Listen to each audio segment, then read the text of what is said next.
God damn. There it is. Getting better. Getting better. Look at that. Definitely getting better. Man. What is going on, everybody, man? What is going on, everybody? Thank you guys. Thank you guys very much for joining us here today on this fine Friday afternoon for the news, man. So, man, how's everybody doing? Bro, dude, we sat through probably, I'd say, the better part of like 2 or 3 weeks with like dead, and I mean dead, news. And man, we're back to the promised land, bro. We have a lot of news to here today to discuss with you guys, man. And like I said, bro, we sat through some pretty down weeks.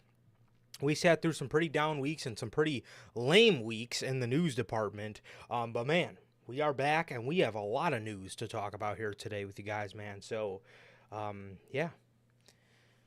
Hell yeah.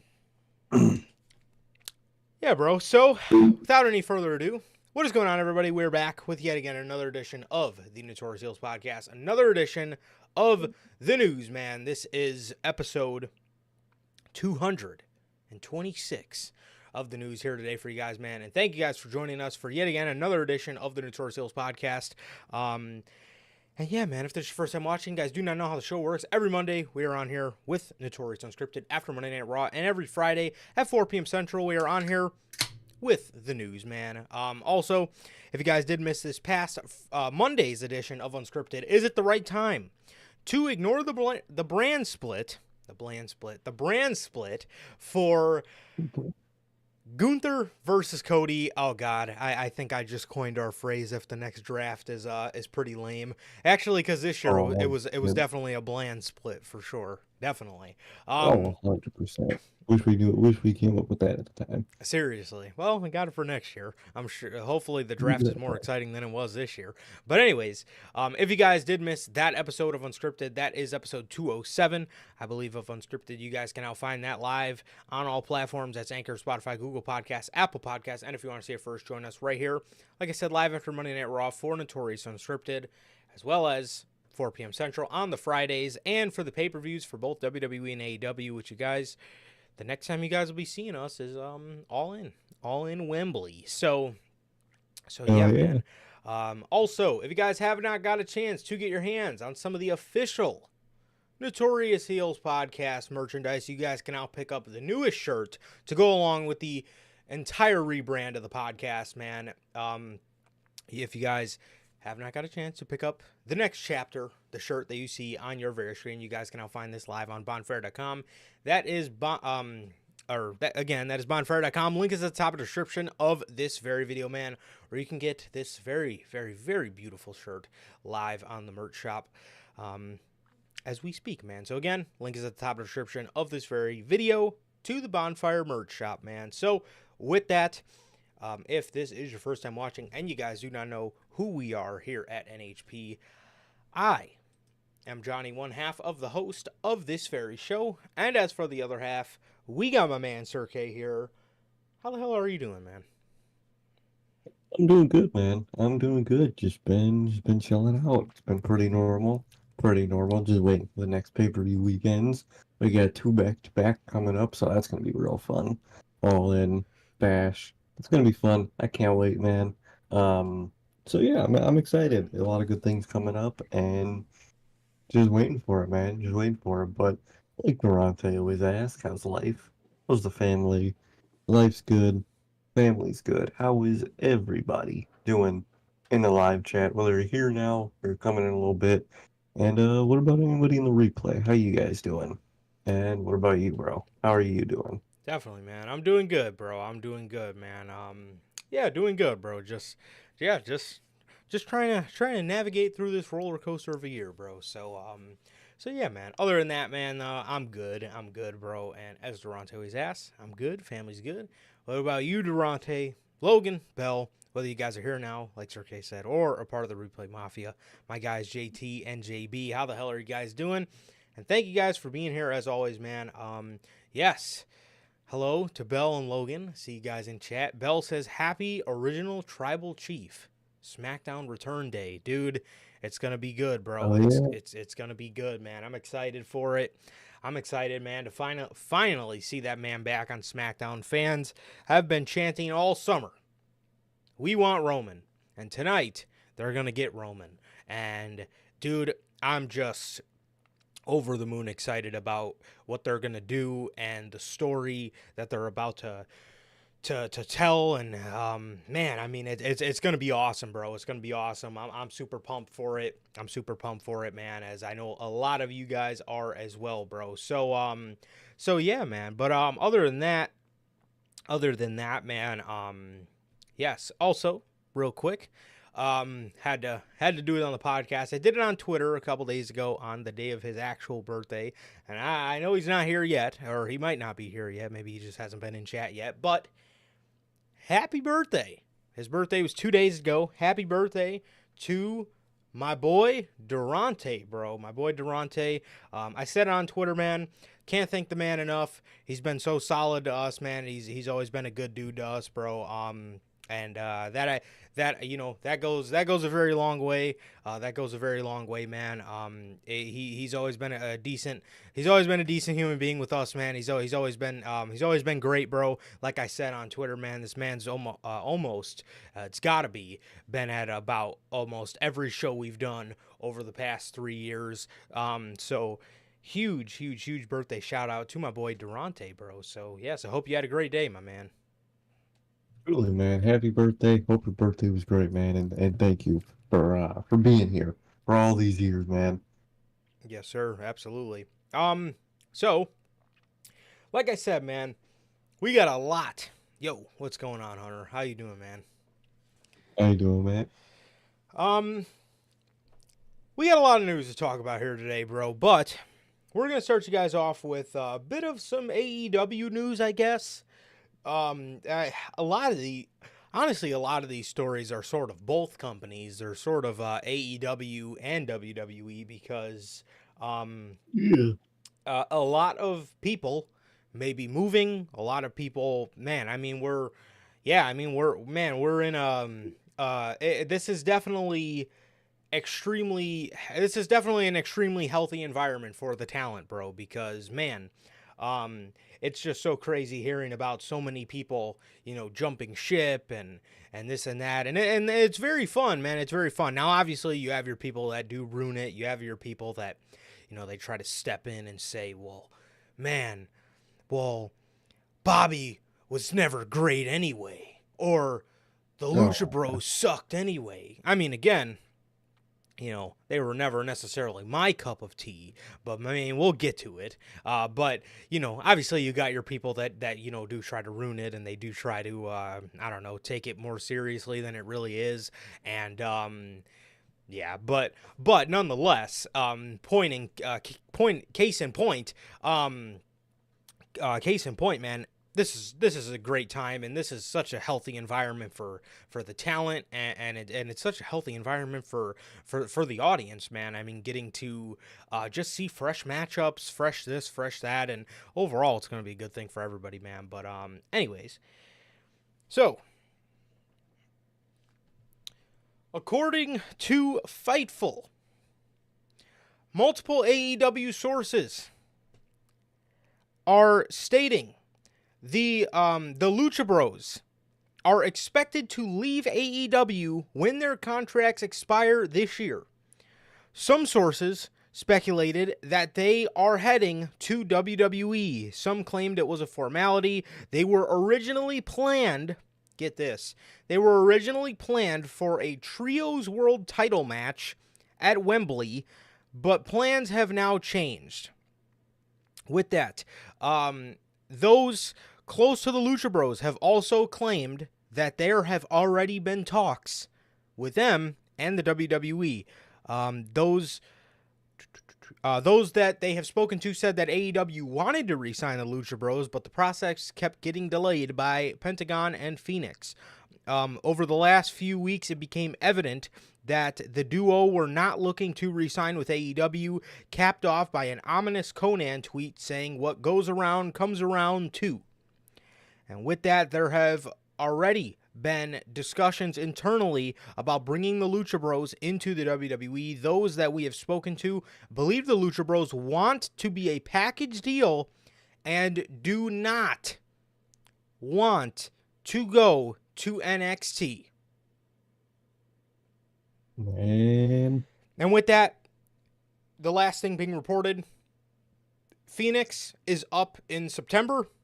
Penta is up sometime before that. We don't know exactly the date, but we do know Phoenix is up in September. So I don't know if that means September as in August 31st or as in the end of December or at the end of September. That remains to be seen. Yeah.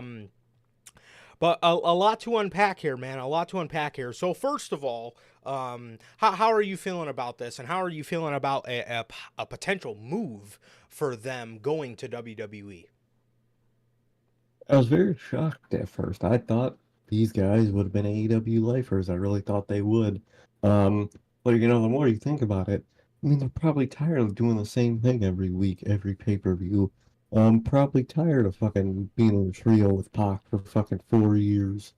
Um, Man.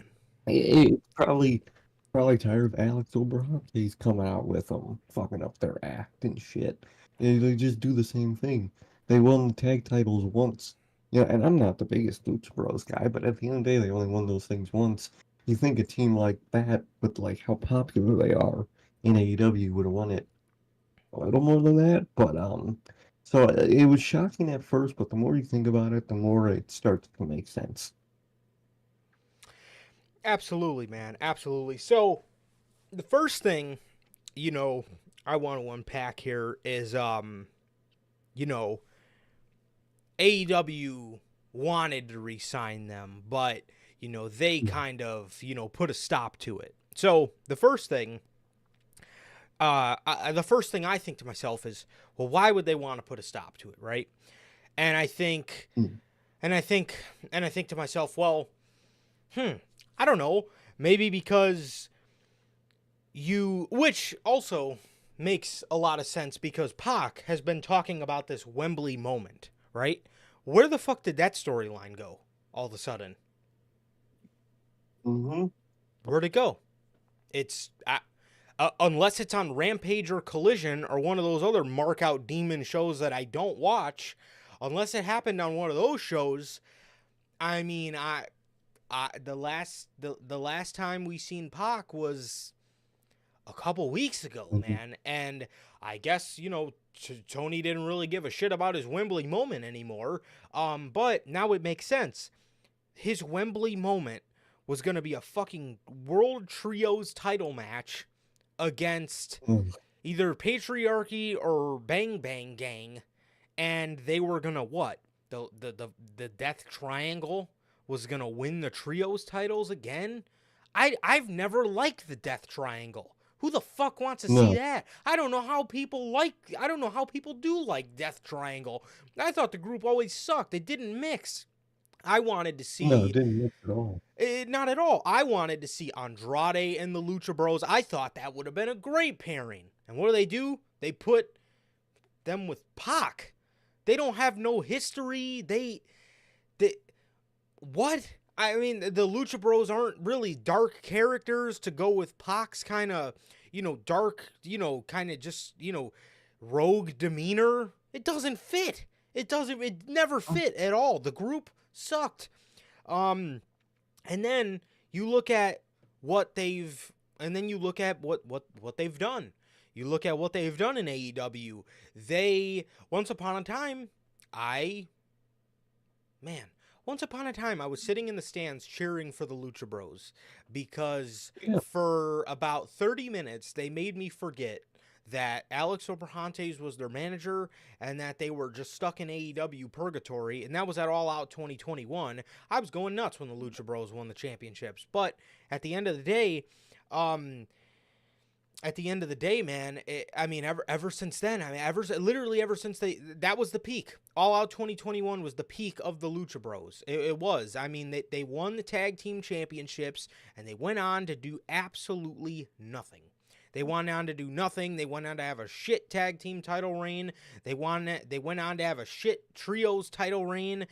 Ray Phoenix, dumping Jon Moxley on his head all the way to an international title reign. And I mean, their run was nothing. But I'll say this: No. I'm excited. I'm a little more excited. Not entirely. Again, I'm not gonna sit here and I'm not gonna sit here and say that they're one of my favorite tag teams on the planet. I can acknowledge that they're a great tag team. Not really one of my favorites. But this is what I'm excited for the Lucha Bros. Well, first of all, I'm excited for them to be in the WWE system.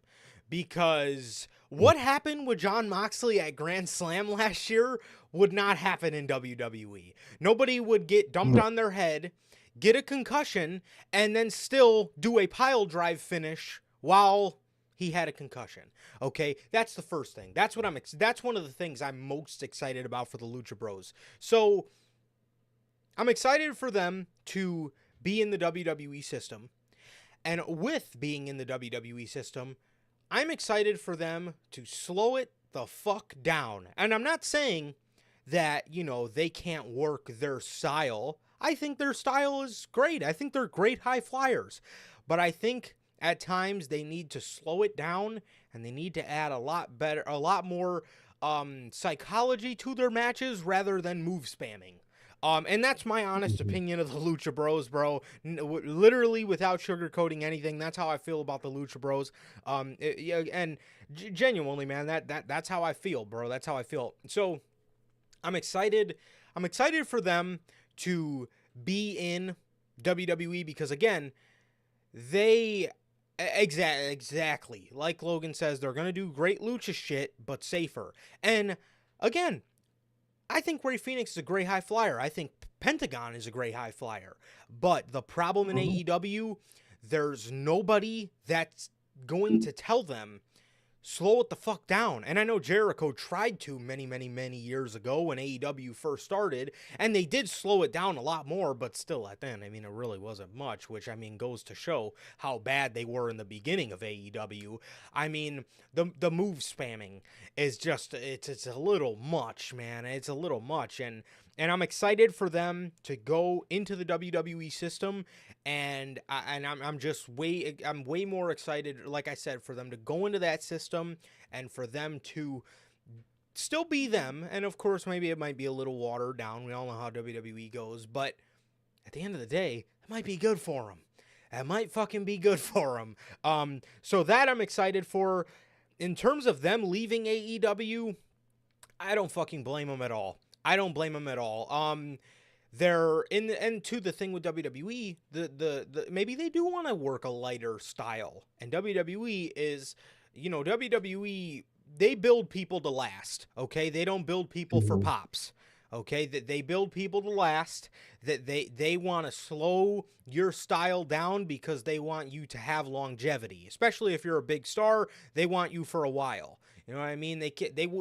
They wouldn't have fucking Roman Reigns out there, wrestling like Pentagon Jr. because they want Roman Reigns to be a top star for 15 years, right? 20 years, like John Cena. You know what I mean? They build people to last, and I believe, if again the track record serves me correctly, I believe they're going to want to make these guys last because they are a great tag team. They are a great tag team, but the one thing I've said about the Lucha Bros for years, and this is what I'm excited for, they need to slow it the fuck down and stop the move spamming. And I know that's going to stop in WWE, and golly, am I excited for it. I really am. We've been saying that for years with the Lucha Bros. Like, we would hope they would go there, so their style would improve and it'll be slowed down and be more sensible. And it looks like it's finally happening. I never thought we would actually see it, but it's finally happening. Yeah. And there's other stuff in that story that's really intriguing, like how they apparently don't want to go to NXT at all. They just want to go straight to Raw or SmackDown, and I like the idea of that. Love that. Don't because they could definitely be improved in the ring, but I don't really think they need a PC over. They don't need fucking months in NXT. They really don't at all. They just need to slow it down, and that's it. And I think part of them probably wants to, man, because Tony Khan, it's just go, go, go. Which is what can you? Tony Khan wants you at 100%. all the time, and doesn't matter if you're hurt or if whatever you're injured, he's gonna put you on the card and you're gonna go 100%. That's how Tony Khan works, and they're probably tired of that shit. So I'm excited, dude. I'm excited at this prospect. A lot of change for them, and guess what? They'll be able to face tag teams that aren't Young Bucks Oh, because it's the only tag team that's of value in AEW at this point is the Young Bucks. Fucking, I don't care about the Acclaim. No one cares about FTR. And after that, who else besides those three? yeah, Like absolutely. Lucha Bros versus DIY. That Come sounds good. on. Lucha Bros were like they and with the other people WWE got coming in, they're building a good tag team. Division across their company, and I'm excited, man. I think Lucha Bros are about to be part of it. Yo, there's the birthday boy. What up, Durante? And now I will. Yes, Durante, you're absolutely right. Their Yeah, theme song's gonna go something like this: Lucha Bros, and then it's gonna go into some like generic Mexican type song, and then in the middle of it, Zero it'll say, Miedo. "Yep, Zero Miedo, Ray Phoenix, Penta, Pentagon, something like that. Injury Gods." Injury gods. Oh god. Dump him on his head. That's what it'll say in their theme song. No, but Dump him on his head. dude, oh man, I've never had a more traumatic experience watching wrestling than watching fucking John Moxley versus Ray Phoenix, bro. I mean, dude, I was I'm genuinely for it. scared, bro. Especially when they were Oh yeah. checking on Mox, and you could clearly tell he's out of it, and then they just fucking dump him on his head for a pile drive finish. I mean, it was rough. Okay, it was a rough watch. But that'll probably be their theme song, Durante. But I mean, but all jokes aside, bro. No, I am excited for them. I'm excited for them. Like I said, and like Sir K, said when he was talking about NXT, they don't need NXT. Okay, you don't need to send these damn Oh, near 40-year-old males down to NXT to prove themselves in a tag division that, in all honesty, is worthless. I mean, the NXT tag oh, it division. really is. I mean, There's nothing there. I was gonna say there's really not even any legit tag teams you can call up. I mean, I, I mean, not that I've seen. I mean, their tag team champions are Nathan Frazier and Axiom, and they don't really strike me as a legit tag team. Maybe they are, and they will get called up, but I mean, maybe. But I mean, again, nobody's chomping at the bits to see Nathan Frazier and Axiom as a tag team on the main roster. So, but I mean, they don't need to go. Same thing with Motor City Machine Guns. They don't need to go. They don't, man. Raw and SmackDown need the teams more than they do. They do, man. If Motor City Machine Guns go to SmackDown, I can see the Lucha Bros going to Raw. With that, if they go to Raw, do not even fucking think about it.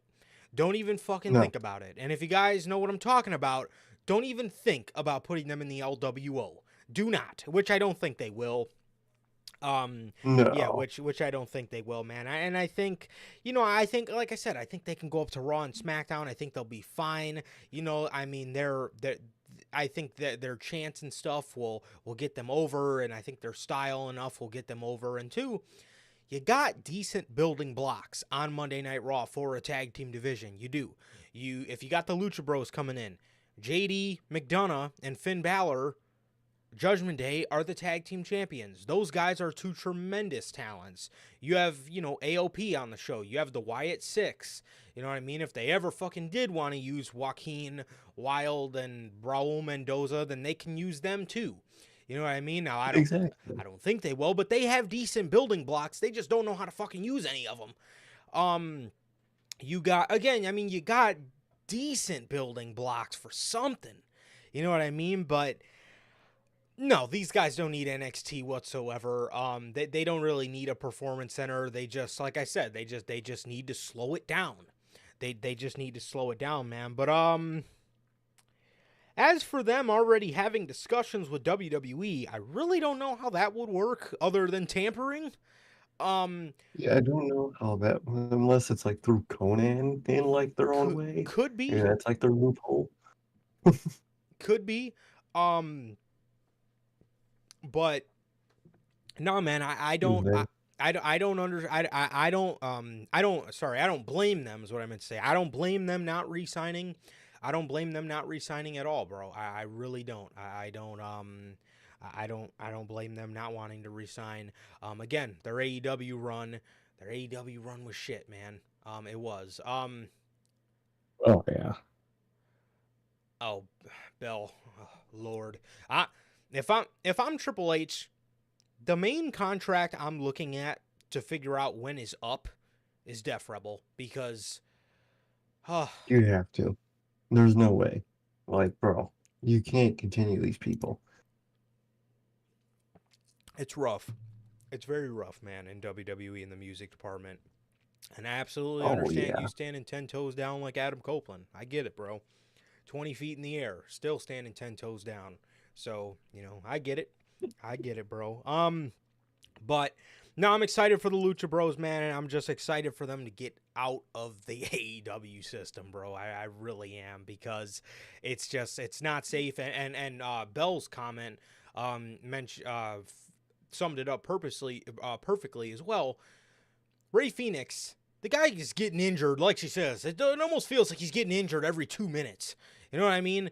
It's time for Literally. him to slow it down, and it's time for these guys to stop killing themselves on AEW and stop killing themselves on the indies. It's time for them to go work a much safer style. I mean, it is long overdue, and like I said, I think they'll be great. I think they'll be great in WWE. I just think, I think slowing it down is really gonna play to their benefit a lot. But yeah, man. So that is that. And boy, if I heard that was my all-in Wembley plans too, I wouldn't be looking to fucking re-sign either. Oh, 100%. That lame ass, those pointless fucking titles. God, I mean that just. Are you serious? That's your pitch to get me to stay? All in Wembley, man. We're gonna put you guys up against Patriarchy or Bullet Club Gold for the trios Good God. titles. I would have been out the door as soon as he said trios. Oh, fuck yeah. Let alone Bullet Club Gold. Man, if he would have got to that, I probably would have punched him. However, I guess sticking with some AEW related news.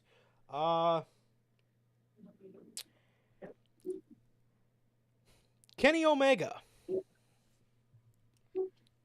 Dave Meltzer believes that we will see Kenny Omega make his return to AEW before the end of the year. He says he's getting better. I know that. He's been in the gym. He is coming back. That's pretty much the word. I don't think it's like months and months away. The vibe that I have is that it will be before the end of the year.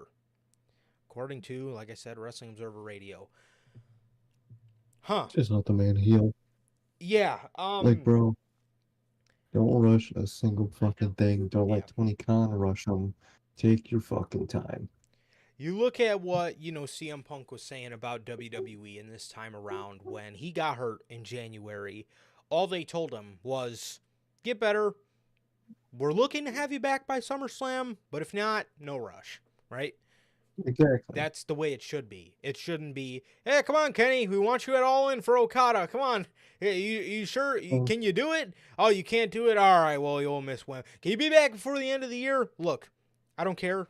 If he's ready, he's ready. If he's not fucking ready, I don't fucking want to see Kenny He's Omega ready. back because Exactly. I miss the man, but I also want the man to be healthy. And for the love of God, Kenny Omega, again, he's getting older. That style that we just talked about with the Lucha Bros, excuse me, that style caught up to Kenny Omega very badly. It caught up to Kenny very badly, Yeah. and this man has just been very. He's been a little injury prone. Now, obviously, some of it was his diverticulitis and stuff like that, but the man had the man had a lot of injury problems. He did. He wrestled injured a lot, and style caught up to him. And now, like I said, we're dealing with another setback with the diverticulitis. Do not bring him back until he's fine and until he feels great. Not until he feels serviceable. Until he feels No. great. That's what we should be Exactly. aiming for with Omega. So again, I miss him so much, man, and I want to see him back. But at the end of the day, again, let's try to make Kenny Omega last. Let's not rush him back. So he, let's not rush him back, because at that point we may only have the man for another 2 years. You know what I mean? Let's make sure the guy's healthy and try to get him back. Try to get him back when he feels great and not serviceable, like I said. So, yeah. Exactly. Exactly. Let the man heal. Let the man actually be healthy when he comes back, and please let him take his time. Absolutely. Absolutely, man. So, more injury news in WWE. In AEW.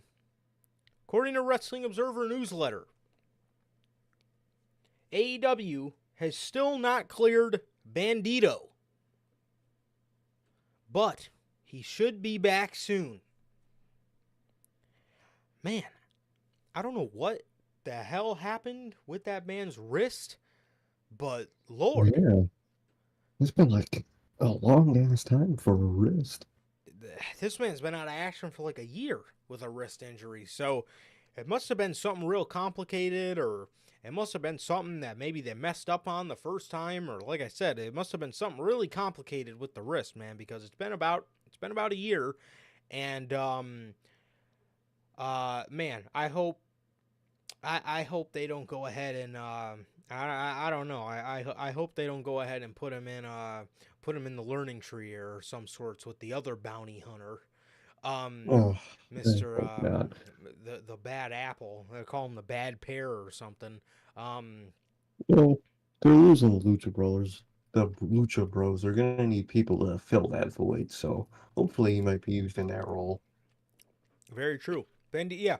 Um, hopefully, yeah. Best case scenario, man, is yeah, he is using some sort of singles role. Bandito is very good, very nice guy. He's also a very nice guy. Yeah, Um, yeah, he super nice when I met him, but yeah, he's a good guy, man, and he's a good performer. He's a very good performer, and I hope I hope we see him back, man. I hope we see him back, and I hope we see him being used in a good role. But I mean, if we are being honest with ourselves, he's probably going to go into obscurity.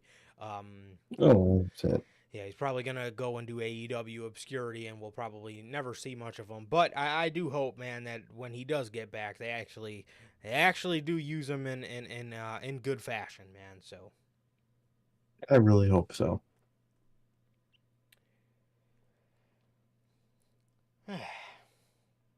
Ricky Starks. Ricky Starks, man. So,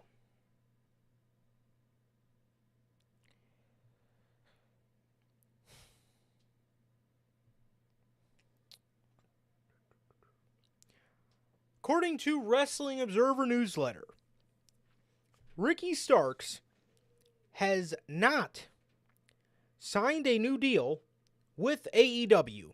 In fact, he turned down an angle for Big Bill to turn on him where he'd be the babyface. He hasn't been used on TV, and very much within wrestling, he is expected to sign with WWE when his deal is up, as WWE has major interest in signing Ricky Starks. Man.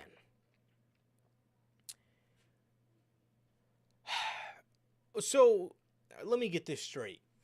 So, Ricky Starks was a babyface. When he was feuding with MJF, he got incredibly over when he was feuding with MJF, and it finally seemed like maybe in AEW, all his hard work was going to pay off. And he goes over, the feud with MJF gets over, and you later that year turn him heel after he was incredibly over with the AEW audience. You bring him into a feud in AEW where he cheats to win the Owen, and then he's all of a sudden just a dastardly heel the next week. And ever since then, you keep him as a heel and put him with Big Bill. And then you pitch for Big Bill to turn on him where he'd be moved right back to being a babyface less than a year after you turned him heel. Should have just kept him babyface in the fucking first place. There's multiple reasons why Ricky Starks could have left AEW. This doesn't even scratch the surface to the amount of times that he was featured in a big spot, to the point he was in Sting's return match. And you think to yourself, wow, AEW must really like this guy and want to use this guy as a future piece to the company. He's a great heel. He's a great heel. Okay, a couple years later, wow, we might have struck gold with him as a baby face. What do? You fucking go back and you turn him heel again. And then you pitch to turn him babyface again, where he's going to feud with Big Bill. And then you wonder. Yeah, and then you wonder, A, why he turned it down, and you wonder why this guy was as good as gone as soon as CM Punk got fired. This man was supposed to main event All Out last year, and obviously the Punk stuff, just screwed all that up. And time and time again, they fucked this man over. I remember when Punk got fired, Ricky Starks went out on a promo and legitimately said, I want to cry right now. Yeah. Because it hurt him so bad, because he loved AEW, and all he wanted to do was be a star in AEW. And you never let him run with it, bro. But I will say this. He turned it down, and I'm happy. They kept him off television, because for the past couple months, all everybody's wanted to say is, oh, well, all these guys are on AEW television. Where is Ricky Starks? Ladies and gentlemen, Ricky Starks, you want to know where Ricky Starks is? He's as good as gone. That's where he is. He's gone. Okay? There's no point in having him on television to do what? What was he going to do on AEW? They were either going to job him out, or they were going to give him wins and build him up to his eventual contract expiry. I mean, what did you guys want? I'm happy they kept him off television. Again, it makes, I mean, at the end of the day, it makes people feel bad for him. So people are almost clamoring for him to go to WWE. It always works in the talent's favor that way, whether they want it or not. It's going to keep him, again, it's going to keep him from getting injured, because there was an injury scare. There was a little bit of a concussion scare right before he was taken off AEW television. So, I mean, he again, I mean, who wants to risk that? And I mean, again, a lot of people wanted to see the guy on AEW television, and at the end of the day, I don't know why. We all knew he was as good as gone. Tony knew he was as good as gone. Let's keep him off TV. So, and I see a lot of people bring up the argument, well, it ruins his star power. It limits his star power. Not really. I'm still excited to see Ricky Starks in. I'm excited to see Ricky Starks in WWE. Are you? Exactly. I know everybody is. I thought his contract was already up. I thought we were going to see him at fucking SummerSlam when we saw fucking Arn Anderson lie his ass off. Like, my first thought was Ricky Starks. I've been waiting for this man to come to his company for like 2 years now, Yep. like a year. And I'm excited, man. That type of stuff always works in the wrestler's favor. I don't know why people don't think it does. When your contract's coming up, probably the best thing that could happen to you is either they don't use you at all, or they kind of low-key use you like shit. And either way, people get mad and start to be on your side and get excited for when you leave and what you do after that. But I'm excited. I'm excited for Ricky Starks. I'm happy he didn't take that fucking shitty-ass Big Bill feud. Yeah. Because what would he have even done after that? What would the feud been on? Collision? Might as well not have it at that point. So he made the right choice not to have it. And I can't wait for this man in WWE. He's got people over there. He's got history with Cody, the big one, obviously. Even CM Punk, man. Maybe he wants some revenge on CM Punk, in a storyline way. For costing him his moment. Like fighting Jack Perry. But I'm excited, dude. I'm real excited, and good for Ricky for standing 10 toes down. No, absolutely, man, absolutely. And see, there's a big difference when it comes to WWE and AEW. Ricky Starks, you look at a guy like look at the AEW roster and you look at the WWE roster, and I was thinking about this last night. You like, a lot of times people say to themselves, "Man, that guy's not being used correctly." People say that in both Mhm. companies. The difference between WWE and AEW is WWE has the trust of fans on their side, with again the booking. Um, and when you look at WWE, you say to yourself, "Man, like for example, SmackDown, for example, you say to yourself, Mhm. you know, man, why isn't Baron Corbin being used?" But you look at SmackDown, there are good things that are happening on SmackDown. You know what I mean? You got like LA Yeah. Knight, bro. You got the Bloodline, or you say to yourself, why isn't a guy like Odyssey Jones being used on Monday Night Raw? Well, what's going on Monday Night Raw? You got the Wyatt Six, you got the Judgment Day, you got Rollins and stuff like that. You look at AEW, you say to yourself, well, why isn't Ricky Starks being used? Well, what's on television? The Learning Tree, fucking um Mercedes and Brick House. I mean, what? I mean, so to me, man, at least, to me, WWE in that regard does have the upper hand right now for, I guess, just having better things going on their television than a place like AEW. Because, like I said, if you look up and down that roster, well, why isn't Ricky Starks, Malachi Black, Keith Lee, um, Wardlow?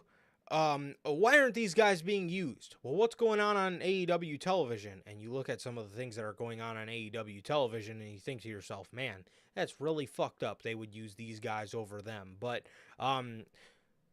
nonetheless, I'm excited for Ricky Starks to go to WWE, and man, I am just I've been so done with him in AEW for a very long time, and like I said, there's things for him to do in WWE, man. I mean, he's great friends with Cody. He's great friends with Cody. He's got the history with CM Punk, and I'm sure he's gonna make much more great history as time goes on. Whether they put him in NXT or not, I have no idea. I don't necessarily think he needs it, but I won't.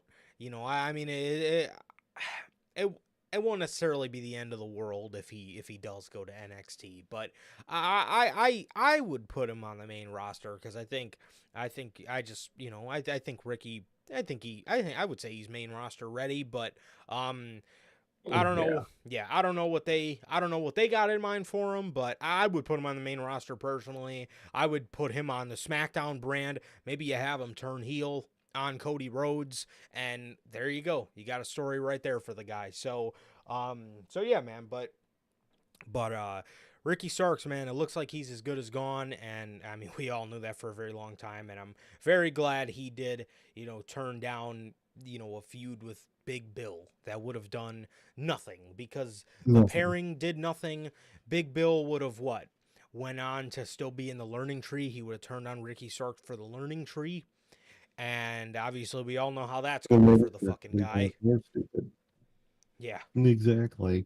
Fucking horrible. So, I mean, I think Ricky Starks is making all the best decisions. absolutely. Absolutely, man. So, um, Ah, we have more details on the MJF Britt Baker drama and all Oh this God. sort of stuff. So,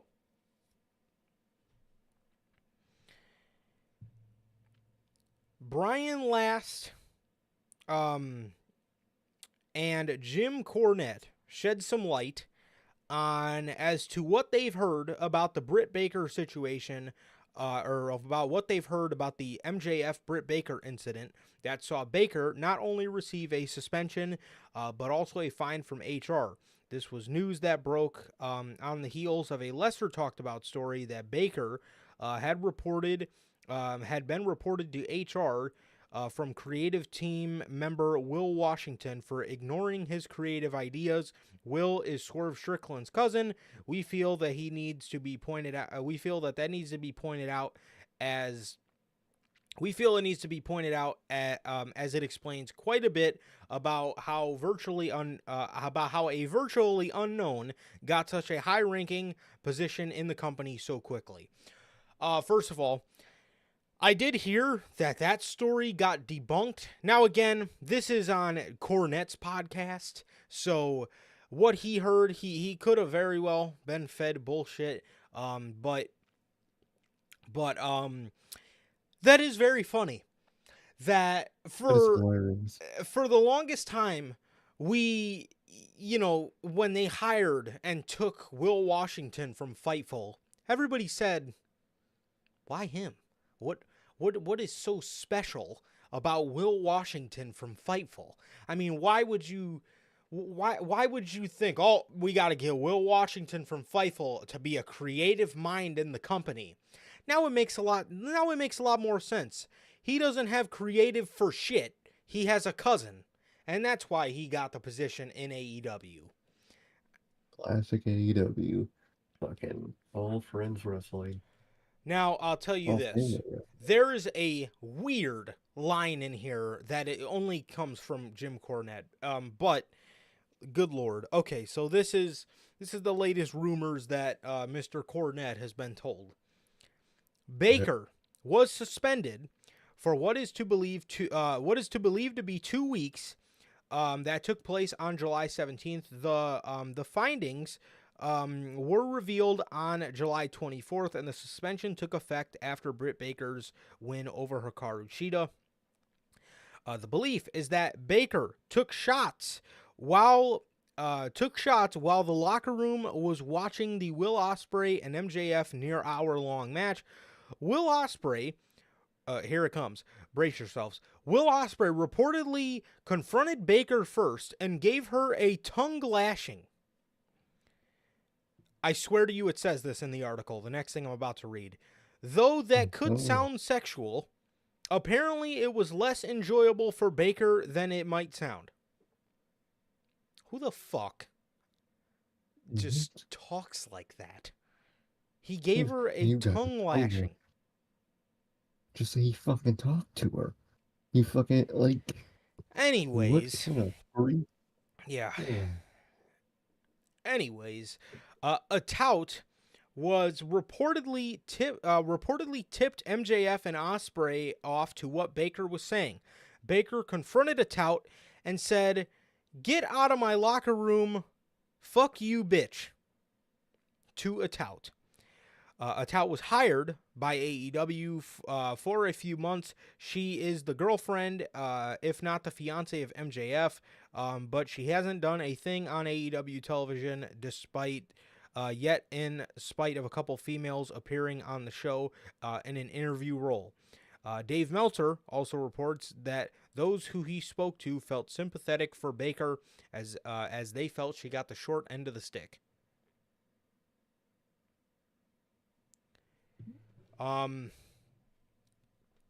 Okay. Oh, Lord. So, this is, well, it's not that I've heard a tongue lash before. I've heard tongue lashing before. Yeah. But to follow it up by just saying, that may sound sexual, like, bro, what? What? Anyway, shut up, seriously, bro. Get out of my locker room and fuck you, bitch. This is supposed to be an All Elite Wrestling locker room leader, and some of y'all wanted Charlotte in the company. How the fuck did you think that was gonna go? Like, that would Man, have been a war back there. It would have been horrible for the company, but part of me would have loved to seen it. that would have been news galore for NHP. Oh yeah, That would have been dude, something of a 20, wrestling politics heaven. oh dude, it literally would have been like post all out 2021 AEW news level shit of just those two interacting. Man, I mean, so Jesus, 2022. Britt, here's the thing. We see this kind of shit all the time with people like Austin Aries. He's the first guy that comes to mind when I think about this kind of thing. A guy who's got all the talent in the world and all the tools to become a huge star in the business. And they throw it away by having a fucking shit attitude backstage. They throw it away because they can't fucking help themselves but to get heat for no reason on themselves for stupid shit. And ultimately it costs them their career. It does. Mhm. I can't stress enough how good Britt Baker is, but I can't stress enough how great Britt Baker can be if Mhm. we just shed the drama, the bullshit. In what scenario? I mean, first of all, a locker room leader should never be so fucking disrespectful to sit there and bash anybody. First of all, when have you ever heard about John Cena, Roman Reigns, or Cody Rhodes sitting in the locker room bashing somebody? Now, we've heard stories about John Cena sitting in Gorilla bashing Alex Riley to Vince McMahon, but in terms of the talent, again, we've heard stories about people overhearing Alex Riley or overhearing Cena bash, Alex Riley in front of the gorilla position. But so I mean, then again, that story does come from Ryback, but um, Oh yeah, that was but fucking null and voided right there.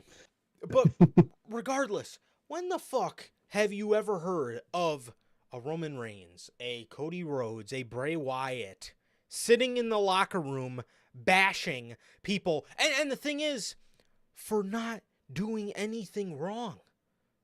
They're having an hour-long match that you may see as a problem. Take it up with Tony. This isn't their fault. They're Tony, just doing their job. again, Tony probably told him, I want to get an hour-long match, hour-long dynamite. What were they supposed to say? No, Tony. We're not going to go out there and do what you want us to do because it's your fucking company. I mean, are you Like, serious? and the phrase in my locker room I hate more than anything, Yeah. lady, it's fucking Tony Khan's locker room. Whether you like it or not, any locker room under the AEW brand is Tony Khan's locker room. Same way, any locker room in WWE is under Triple H or Shawn Michaels, if you're NXT. But still, it's not the wrestle. Yeah, there's locker room leaders, but the It's second you're yeah. talking about like my locker room and my this, I'm the you ain't the leader. leader no more, bro. Like Exactly. like It's back Damian in Priest. exactly like back in 2011. Back in 2011, you always hear stories about people making fun of fucking CM Punk for saying as the locker room leader. Dude, when have you ever heard about The Undertaker? The Undertaker, every time it's brought up to The Undertaker, he's kind of like, I mean, yeah, I mean, you could say that, like, maybe I am a locker room leader, but he's not out there, like, as the locker room leader. I No, you don't. suggest they shouldn't be having these hour-long matches. Because this is my locker room, I'm going to say, no. Is Britt Baker a locker room leader? Sure. Probably. there's not always just one locker room leader. Again, you look at WWE from, the time period of, when Roman Reigns was coming up. You look at the locker room leaders, you look at Randy Orton, you look at Roman Reigns, you look at Bray Wyatt, you look at a guy like Brody Lee. Just people that people go to for advice. Hey Rage, how's it going? How you doing? Thanks for popping by. Again, you look at the locker room leaders, and none of these guys are out there saying I'm the locker room leader. So it's incredibly corny. It's incredibly stupid to say again. It's not your locker room, bro. At this again, is Britt Baker a locker room leader? Sure, she is. But you know who's also a locker room leader? Toni Storm. I'm sure Mercedes could be looked at as a locker room leader, with how much she's done in the business. I mean, there's a lot of Serena Deeb could be looked at as a locker room leader. You're not the locker room leader. There are locker room leaders. There's not a locker room leader. Again, you look at WWE back in the day. Sure, you got your guys like Undertaker. You got your guys like Cena. You got your Ortons. You got your Triple H's, your Shawn Michaels. You got these guys that are locker room leaders. But it's incredibly ridiculous to sit there and say that you are the singular locker room leader. And also, when have you ever heard about a locker room leader saying, "Fuck you, bitch," to a fucking interviewer when you were being disrespectful? Like, bro, What do you think they're gonna do? Imagine somebody was sitting in the locker room as Adam Cole is performing, and they're saying, "Man, this guy was so much better at NXT. I mean, are you kidding me?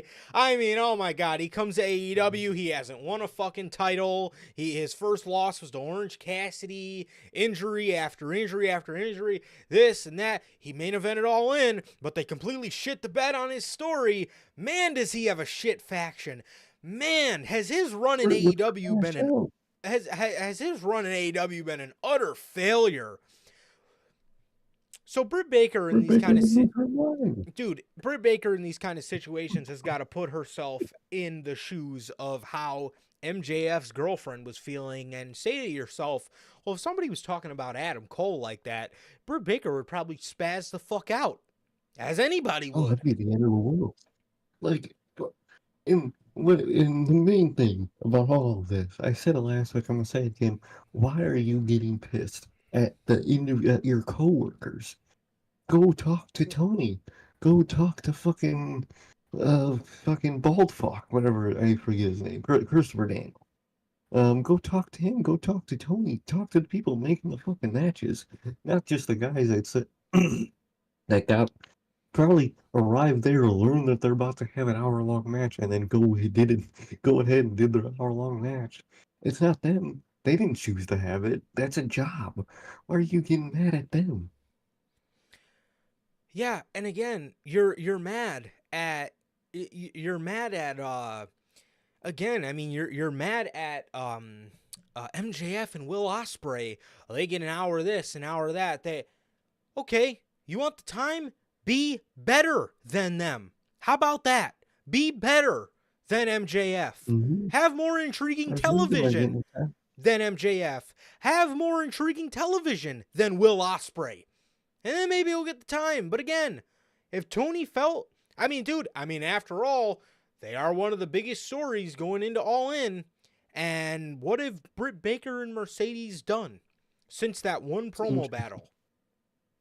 Like, they got, if I wouldn't say it's bad, but they got one of the weakest stories going into All In. I would put almost everything so far that we've seen building up to All In above them. You're not the most interesting part of All In, so you're not going to get the most TV time. That's just how the fucking business works. Man, I mean, again, bro, you can't call yourself a locker room leader when you're sitting there and bashing two of the biggest stars in the company. Okay, at least John Cena was bashing Alex Riley. I mean, at the end of the day, it's not right, but fucking Alex Riley at that point was a lower mid-carder. She's sitting here bashing two of the only fucking people that people actually care about in the company. Will Ospreay and MJF. And people don't even really care about MJF anymore, but I do. I mean, Like, dude, you're bashing two of the biggest stars. That really goes to show how much you don't care about the company. You care about Britt Baker's time. I mean that's what that says to me, but again, you're getting mad at, and you're saying fuck you, bitch, to his girlfriend when anybody in that scenario would have stood up for their significant other. And I don't know, two of the biggest, other than being her significant other, two of the biggest stars in the company. I mean, come like, on, man. what did she think was gonna happen here? Like, I really don't know what Britt Baker's end game with all this was. And then what makes this even worse, not entirely because this is just the words of Conan, but this is definitely some interesting details I want to share with you guys. According to Conan, he says, I can't get into details, but one day, when I can, I will. One of the reasons that Cody left, amongst many, was that there was problems between Brandy Rhodes and, you guessed it, Britt Baker. He says, you guys will find out one day, Tony always takes her side. Man, I mean, I could believe it. We don't know if it's true, but I could believe. I mean, look at the Thunder Rosa stuff. Look at or now again with the MJF stuff. It's kind of a constant. Did she get into beefs with Big Swole too? Was that a thing? Might have been. I It think might have. that was also a thing. Like I think when Big Swole and Tony Khan were beefing, I think Britt chimed she in. took, yeah, and was like shitting on her. Yeah, it's like, I mean, it's a constant. I definitely wouldn't not believe it. You know what I mean? I don't know if it's true. It might not. It might be, but I could believe it. I mean I could too. I could too. I mean Oh, there's been a lot of women we hear about having trouble with Britt Baker and they leave the company. I mean again, and I mean there's been a lot of stuff. There's been a lot of stuff that Britt Baker has done that's been incredibly shady. It's been incredibly mm-hmm. shady, man. I mean, you look at just certain matches and things that she, in all reality, didn't really have much of a place in. Like, I think of like All In last year, like when Tony shoehorned her into the women's title match. It's just kind of like he's always had an eye out for her, and he's always never been willing to have her take a back seat, and it's kind of just like, it definitely is a little shady, man. And I mean, if there was problems between Brandy and Britt Baker, what did Cody say in an interview before? That Brandy got majorly scapegoated in AEW. Mm-hmm. And it makes a lot of sense as to it now potentially could make a lot of sense as to kind of who was maybe one of the main people scapegoating her to begin with. So again, I mean, this is just Conan's words and stuff like that, but I mean, this kind of stuff is so frustrating because, like I said, I can't stress to you guys how good Britt Baker is, but I also can't stress enough how great she can be if we did not have to hear about stupid shit like this all the time with her. I mean, it's all the time with Britt Baker. And again, you cannot call yourself a locker room leader when all it's made out to look like is that you care about yourself and not the company. It's not really a locker room leader. That's kind of You're just one of those people that only care about themselves. She's literally their company, Charlotte. Like She we is. said that for years. She's literally their Charlotte. Someone who, is talented and has some right to, feel, some type of way about themselves and to an extent. But it gets to the point where it's to them, it's them or nothing. and I think I'd rather have nothing. And and if that story with Brandy's true, we've said it during, the Punk stuff in AEW, like you shouldn't have to choose a wrestler or a wrestler. You just make them, a real boss just makes them work together no matter what. But Yeah. if you have to choose, you chose Britt over Cody. Kind of, it wouldn't be a choice I would make personally, but again, I'm not a billionaire, so. Eh, yeah, you're not, but look at what fucking Cody's done. I mean, you lost the guy who's went on and absolutely had the run of his career in the other Like, company. That could have been literally, you making all that money that could from have all that American Nightmare merch and all this other type of been shit. we still love fucking hooking Man, up with Metro Boomin and shit. That could have been you, bro. And it's not. I mean, so God. yeah, I mean your point's absolutely valid. I mean, you show if that is true in the bigger picture, what you did is you chose Britt Baker over Cody Rhodes. And again, this guy went on. If you thought you were doing the right thing, just know this is the same guy that went on to main event WrestleMania 2 years in a row and be absolutely one of WWE's biggest moneymakers. That could have been He's your cash literally, on the table, and it's in Triple H's pocket now. Good going. dude, they had Cody Rhodes in their hands and they fucking fumbled him. Cody Rhodes. Oh, man. What a. For Britt, And you know what? that, If he that ever could have does, been painful. if he ever does end up doing his little heel run, guess whose money that's pocket's going into? Triple H. You Rose fucked that Triple one H. up as well. Come on, man. Come on, dog. It's like you're about to hit the touchdown, but you're distracted by the 5 out of 10 cheerleader, and you get fucking tackled. How'd you manage that? Like, come on, bro. Yep. Yep. Absolutely. Mel, I'm telling you, that is my dream. Her, Charlotte, I need it. I need them in the same locker. I don't need it on TV at all. They can never interact Oh on yeah. TV. I just need them in I the just same need them in the locker same. Yeah. because And see that's too. enough Friday news to last us months. Oh God. Yeah. Well, that'll be the thumbnail for like 6 fucking months to a year straight. 100%. Britt Baker talking shit about Charlotte. Next week, Charlotte fires back. Next week, Britt's telling Charlotte to go fuck herself. I mean, man, It'll be it'll the feud of the year. it'll be feud of the year, and they won't even have to interact on television. But the thing is, man, it really makes you think. Man, I kind of want to see Britt in WWE because I know Britt Baker would actually. She has a better chance of getting her full potential out because she'll be able to do good Better, work, and better her down shit peg. won't fly. Mm-hmm. That's the I'll not. problem. And at the end of the day, Charlotte can be a problem, but if WWE tells her, hey, you're dropping the title, she's gonna drop the title. Yep. It is what it is. And that's just how it works. And that would actually be great for someone like Britt. Yeah, absolutely. And again, somebody like um what's her face? Somebody like Britt.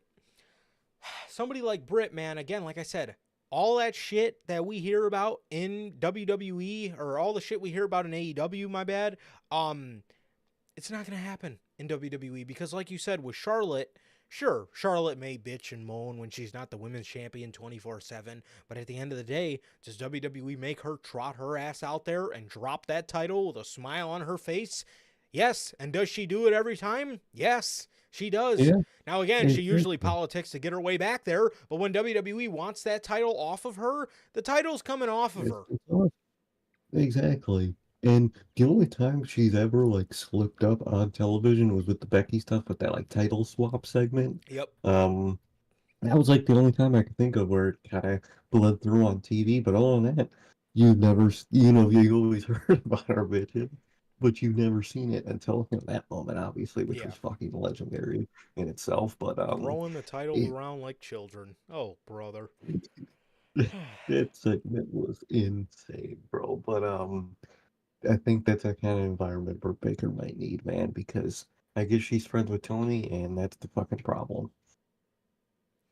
Yeah. But the thing, on the other hand, the thing that does worry me a bit about, Britt is, we all said the same thing about Punk. But then again, a lot of Punk situations were people coming at him and he would just react Open the like bear. any fucking Hmm. human would.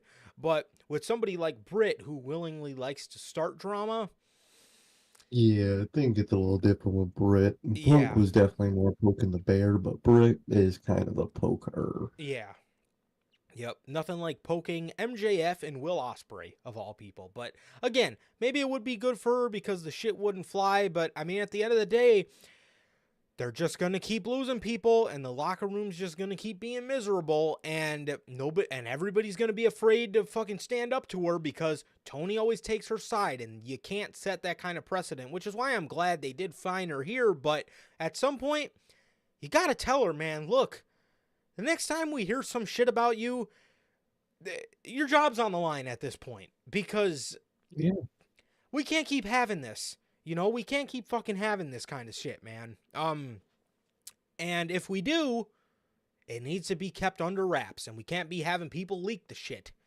And I mean that's man, I mean that is, I don't even know, man. I don't know, but seriously, they got to get it together with Britt. Somebody's got to do something about her because I mean, man, again, this cannot keep happening before you got to seriously, there has to be serious repercussions for her because again, you cannot have a locker room where everybody's walking on eggshells because Tony always chooses her side or this or that, man. I mean, it needs to get to a point, man, where enough is enough. Seriously. So I don't know, bro, but that is the update on Britt Baker and all the situation regarding her drama. And I guess until next time with the Britt Baker drama.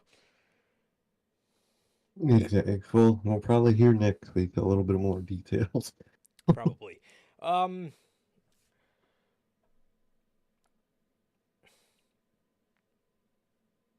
so speaking of well, speaking of some more WWE and AEW news, sort of. Bobby Lashley, Fightful. Fightful is reporting that Bobby Lashley's contract with WWE ends on August 10th. That is tomorrow. It ends on August Damn. 10th, and it is almost a fact that he will leave the company. And with that, there's been some news on Bobby. As far as him and AEW, according to Fightful, man, Bobby Lashley has been discussed backstage in AEW, but no offer has been made. He is still under contract with WWE. Those close to Lashley believe that he will at least make appearances in AEW. There is also interest in Lashley from the fighting world as well as Japan, according to Fightful. Oh yeah, dude. Man, and with that, um, well, we'll cover this part first, but Hmm. um, I think with Lashley, man, I do gotta say, this is definitely one that sucks. Think he's, It does. I think he's just fantastic. I do. I love Bobby Lashley. Ever since he started doing that run in 2021, where he started, or maybe even 2020, it might have been, whenever they formed the Hurt Business, I just loved his vibe. And then obviously this built up to him being the WWE champion and stuff like that. And man, I mean, he's excellent, bro. He's excellent, and it sucks to see him leave. It sucks to see him leave. However, he goes to AEW. There's a lot of fresh things for him to do.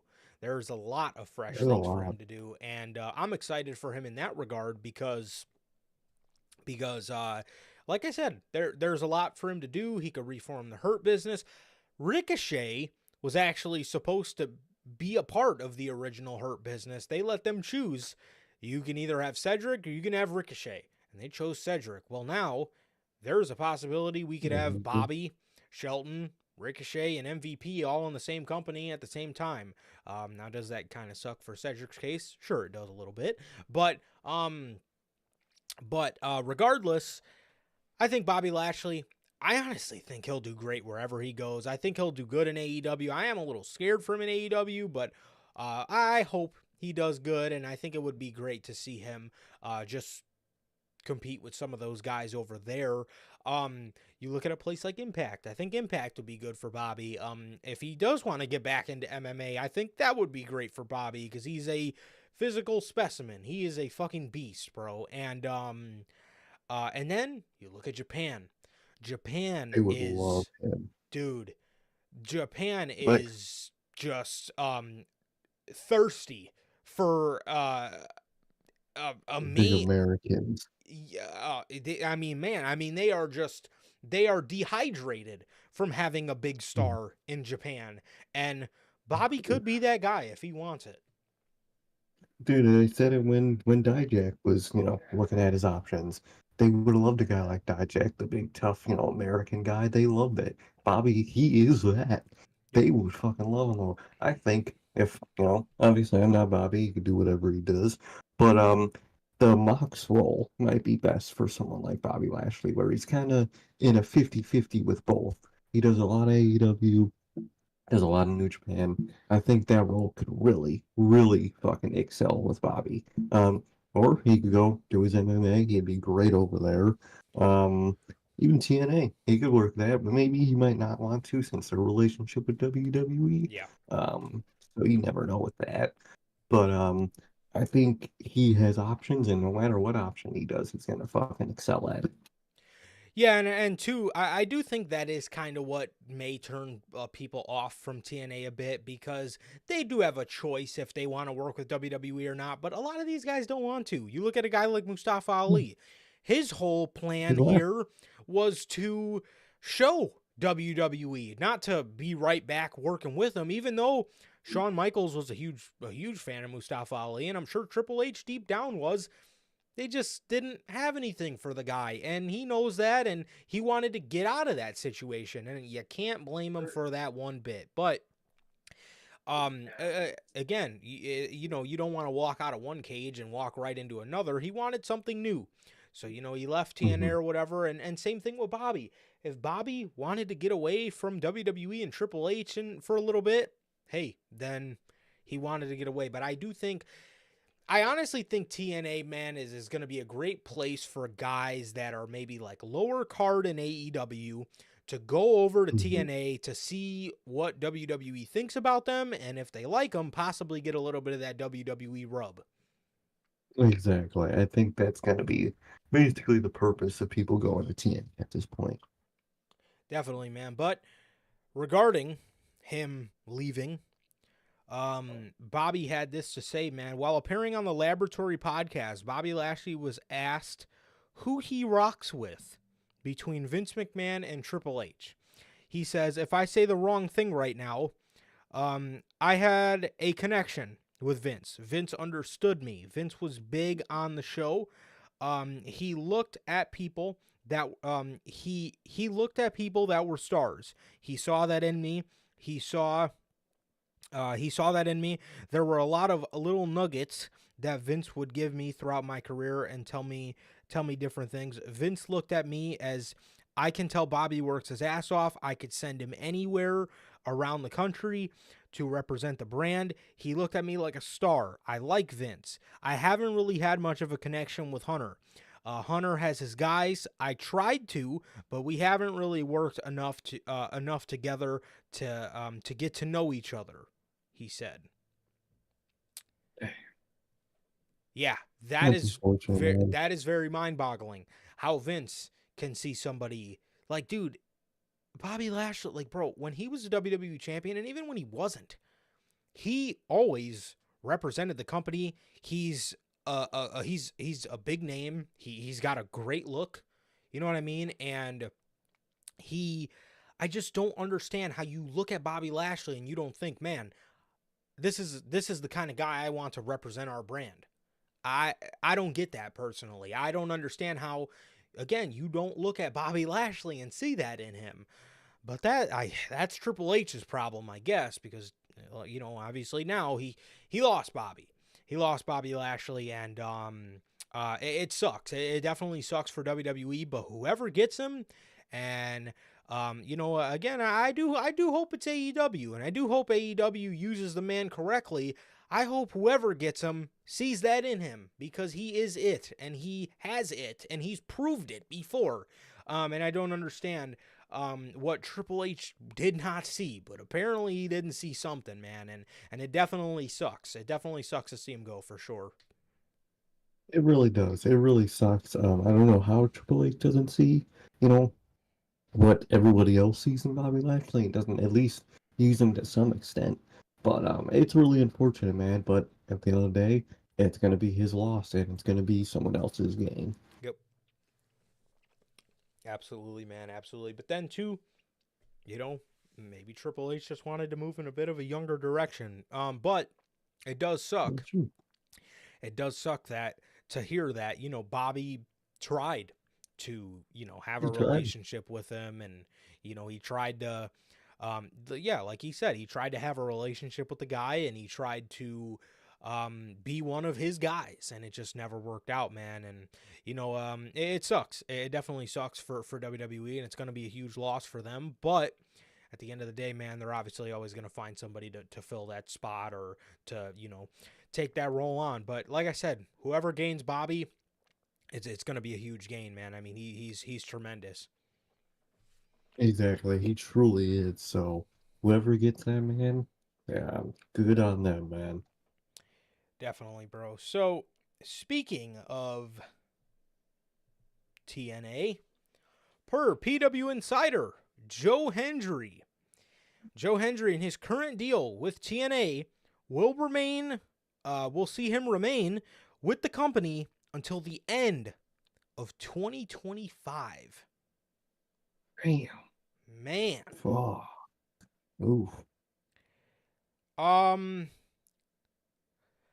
This sucks, even though, so I know Joe Hendry said he wanted to see himself in the ring with John Cena on Cena's retirement tour. It obviously does suck because he won't be in the company for it, but I still think if this is something that especially if WWE's trying to butter him up to sign there, which we all know he is going to sign there anyway, but if WWE's trying to butter him up to sign there, I honestly think he's going to get the match. Maybe we even see John. How weird of a universe would it be? Maybe we see John Cena head over to the Impact Zone. That would be fucking mind. That would explode my mind. Yeah, it really would. Maybe, but if not, maybe we see Joe Hendry on the main roster for a one-off match with John Cena. Maybe we see John Cena wrestle in NXT for a one-off match against Joe Hendry. And like I said, oddly enough, maybe we see John Cena head over to the Impact Zone for a one-off match with Joe Hendry. And oddly enough, man, like I said, that would break the internet to see Cena just over there wrestling a guy like Joe Hendry. It would be very, very, very mind-blowing for sure. Oh, it really would be. But yeah, man. So that that is the news on Joe Hendry and his deal, man. And like I said, it definitely sucks. It definitely sucks to see a guy like Joe Hendry not coming over to WWE maybe as soon as we thought he was going to be, but he will be in WWE. We all knew for a while he was going to WWE. It was only just a matter of time, but it sucks that we do gotta wait till the end of 2025 to see WWE officially go all in on him, because they're using him now and stuff like that. But I just feel WWE is gonna strap the rocket to this man with how over he is. So we are gonna have to wait a little bit to see that. But like I said, he wants to be a part of the retirement tour, and if the relationship with Impact and WWE stays as it is now, we definitely will see him a part of that for sure. 100%. And one thing that this might help benefit him in its own way, we all know WWE like to test people, their momentum. If this man keeps up his momentum by the time his contract ends, I don't think he would have to do that in WWE like a LA Knight had to. You know what I mean? Where, well, you're popular now, but let's see. I think him, waiting, obviously having to wait until his contract is up. He's still popular by then. That's test is already proven, and they don't have to fucking put him through it. Definitely. Definitely, man. And yeah, I hope that they,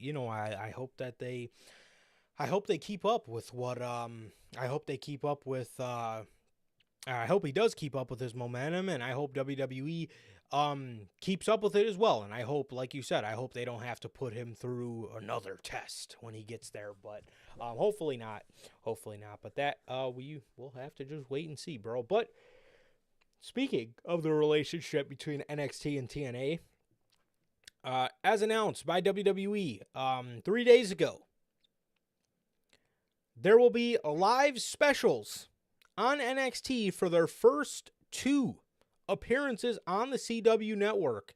CM Punk will be appearing as a special guest for the first episode of NXT on the CW live from Chicago, Illinois, as Randy Orton will be appearing as a special guest of the second episode of NXT on the CW live from St. Louis, Missouri. So Chicago and St. Louis are going to be the first 2 episodes of NXT live on the CW, and Orton and Punk will be involved, man. So this is good for them, man. This is good for them. I definitely recommend staying in the intimate setting of, the Performance Smaller Center. venues. Definitely. Mm-hmm. But for the first 2 episodes, I don't think it's going to hurt any. I think that'll be just fine.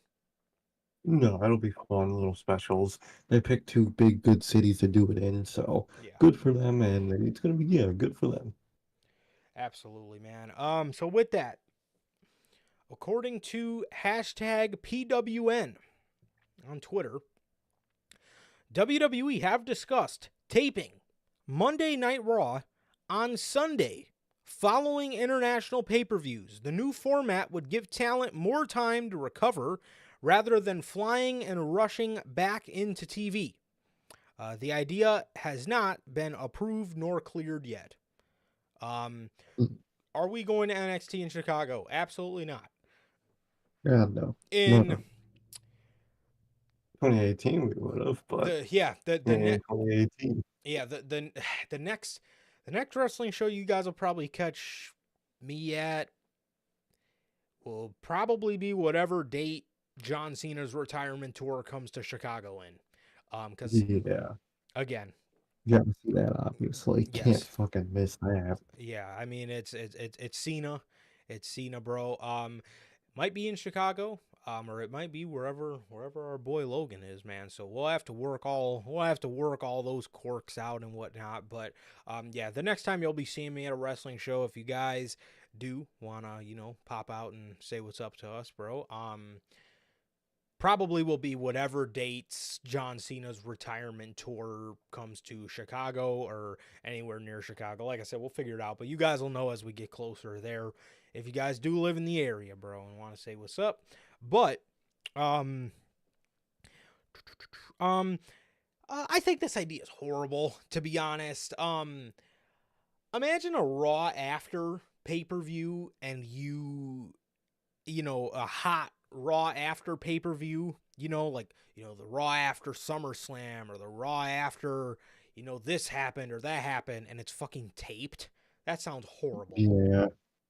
I don't think I care for that idea. I mean, everyone knows what to expect when you're going to the international, so it's going to be, a worse travel than a normal pay-per-view. So, I mean, kind of is what it is in that regard. And I get they trying to, they're trying to make it better for the people, but as a viewer, that would not be good in the slightest, dude.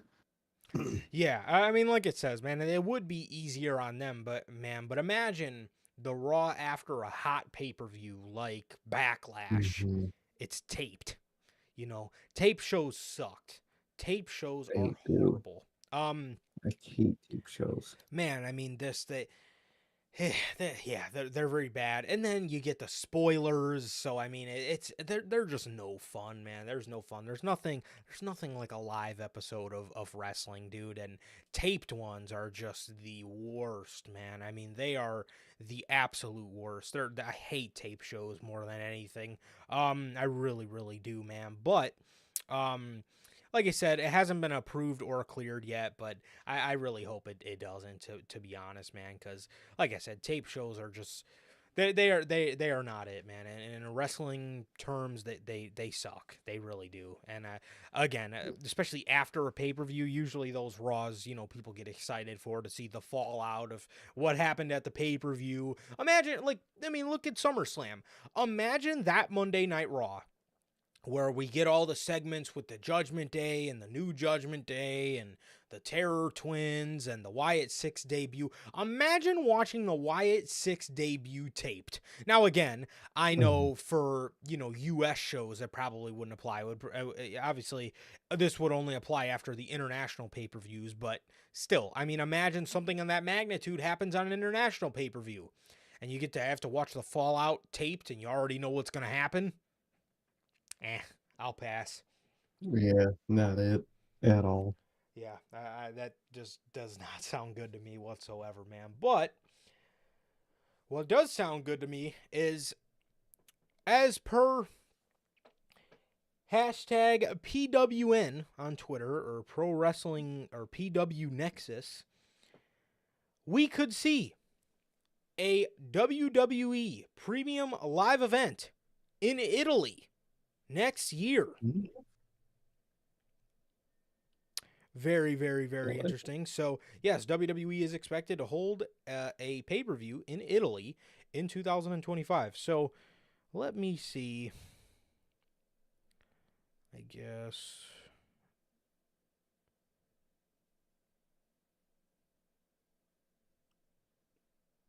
Okay. We're just going to go with Rome, Italy. Their time zone, so they're 7 hours ahead of us. So that would probably be like a noon show for us, noon or 1 o'clock Central. So I guess that isn't the worst thing on the planet. I guess that isn't the worst thing, not at all. But yeah, it looks like WWE is expected to hold a pay-per-view in Italy in 2025, and that sounds great. I can't wait for like one of their Mexico shows. I don't know if they'll be able to do like Arena Mexico, or I don't know if they're going to be able to do Aztec Stadium, but one of those shows, man, I can't wait for Mexico to get one as well. But Italy sounds great, and I'm all for it, man. I think it'll be a load of fun. And we'll just have to wait and see which one it is. It really will. I'm excited, and that sounds like a really good spot to do a pay-per-view, man, and I'm down. Absolutely. Speaking of more premium live events, according to Wrestling Observer newsletter, regarding yes, definitely. If I were you, Bell, man, if I were you, I would absolutely go to one of the Cena retirement tour dates. Definitely, I Oh, 100%. definitely got I to think it's pop out enough for for that. everybody. Yes, 100%. absolutely. Those tickets are probably going to be unreasonably expensive, but um, Oh, fuck yeah. man, Can't man, miss it, so. yes, to see the man one last time. I think is Yeah. going to be really, really, really, really cool, man. So, yeah, I mean, like I said, I mean, you guys know, man, that man is absolutely that man was my childhood hero. And, man, yeah, definitely can't miss that for sure. But, the Wrestling Observer newsletter is reporting regarding SummerSlam in 2025, whether it should be 1 day or 2. The WWE's response was only stay tuned, And another WWE source tabbed it as almost definite next year's SummerSlam will be 2 days. Thank God. I had a feeling. Yes, absolutely. I mean, based off SummerSlam this year, you could have absolutely got Uncle Howd or Bo Dallas versus Chad Gable on the show. You could have absolutely had a DIY match on the show, and that right there would have brought you to about 9 matches, four on one night, 5 on the other. That sounds about perfect to me, man. It sounds about Oh, yeah. perfect to me, and I think that's the best way to go, man. Because yeah, SummerSlam, Triple H likes his pay-per-views around the 3.5 hour mark, and triple 3.5 or 4 hour mark. But the thing is, Triple H likes things to get a lot of time. We've seen a lot of matches on this SummerSlam that were, Sami Zayn and Real Braun short. Breaker got cut to 5 minutes. You know what I mean? Other matches got 12 minutes. You know what I mean? Triple H,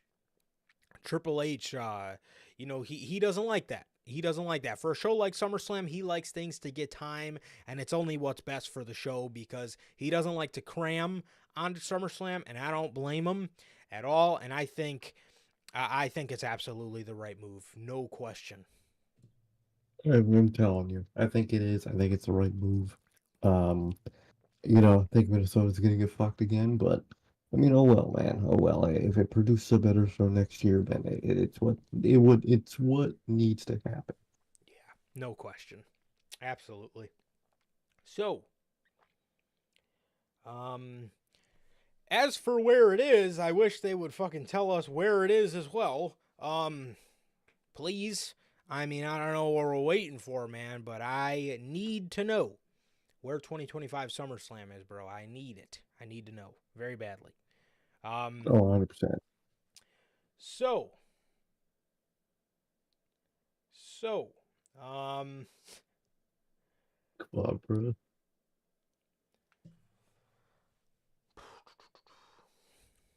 well, I guess jumping over to a little bit of bloodline related stuff. Not really, but really. Um, so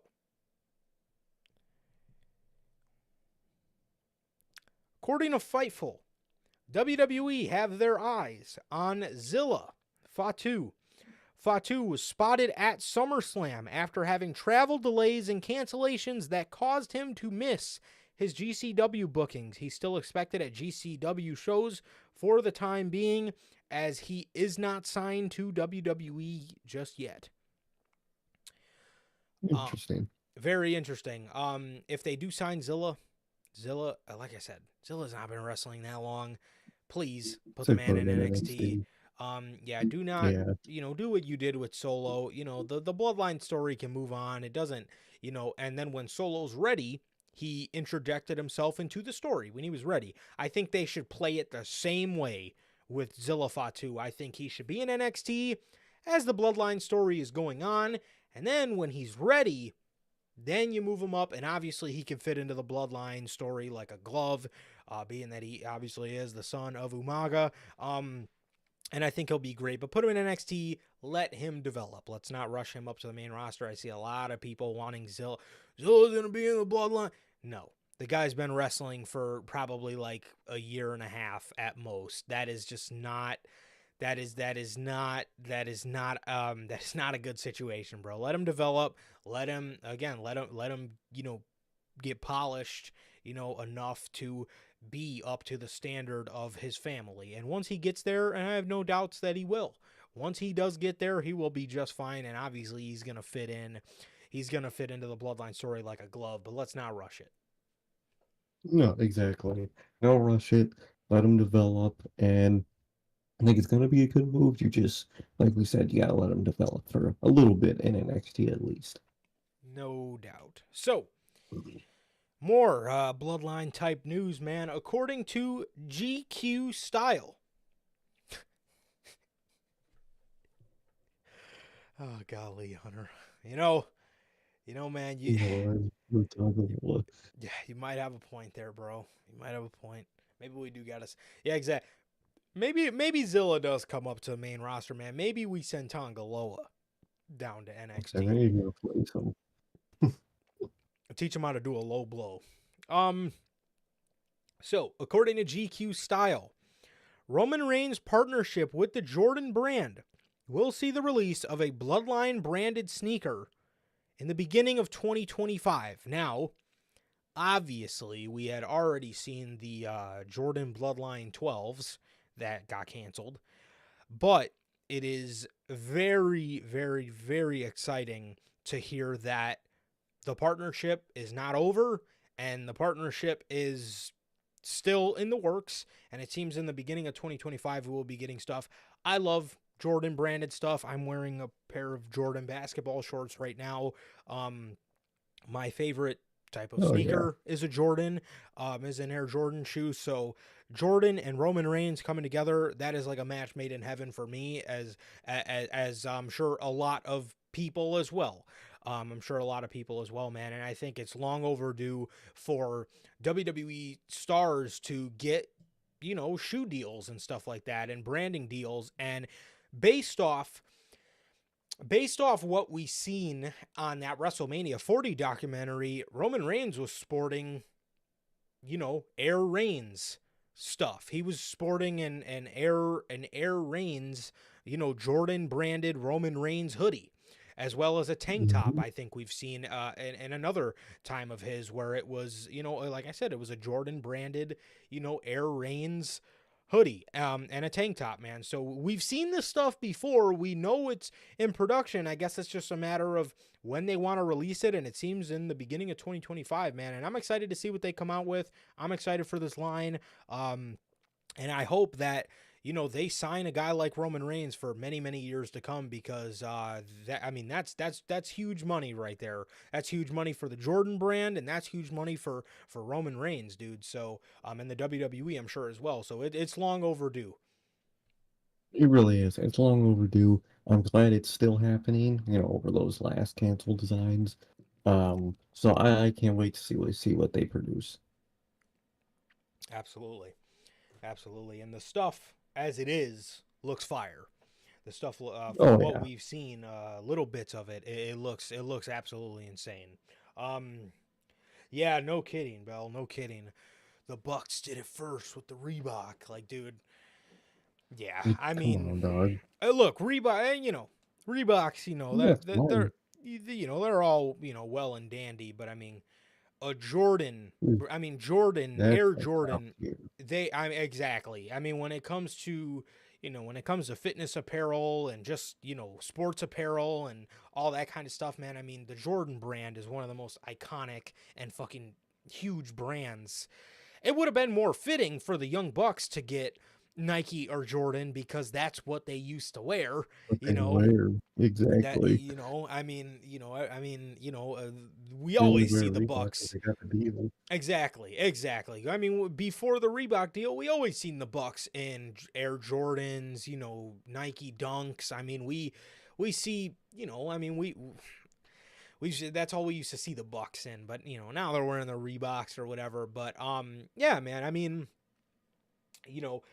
again, the Jordan brand is. I mean, come on. Like how, like Bell says, how can you compare Reebok to Jordan? Like, again,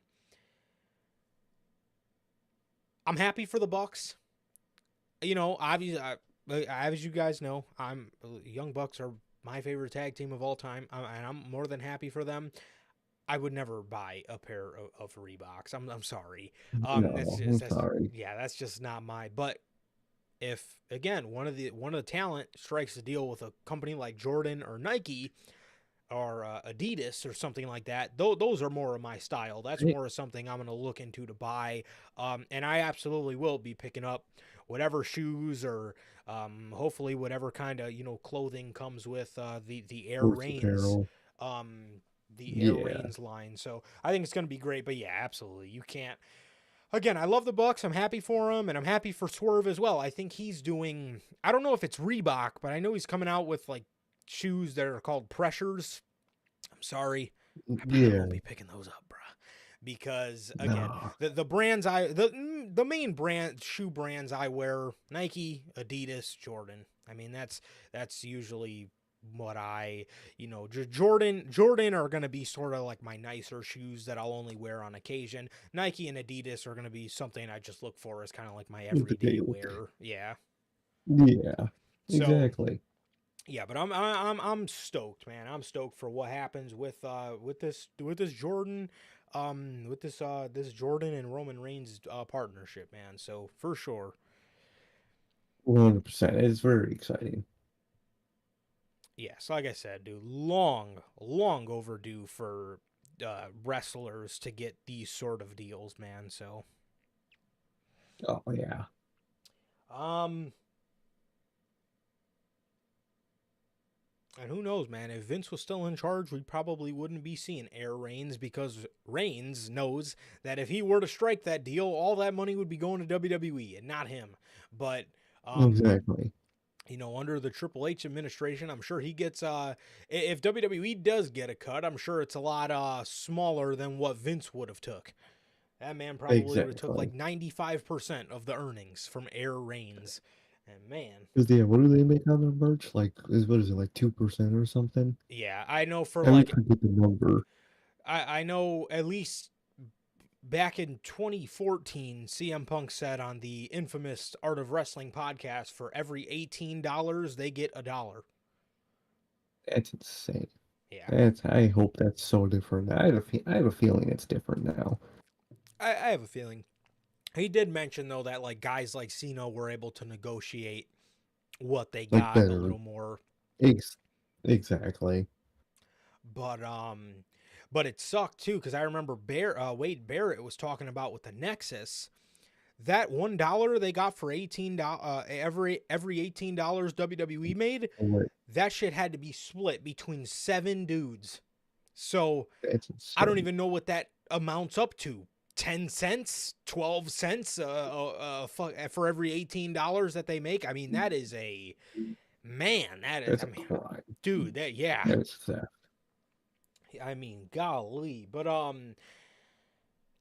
LA Knight, according to Fightful Select, LA Knight has re-signed with the WWE in the summer months. LA Knight restructured and extended his WWE contract for a large money increase and will be remaining with the company for years to come. Good.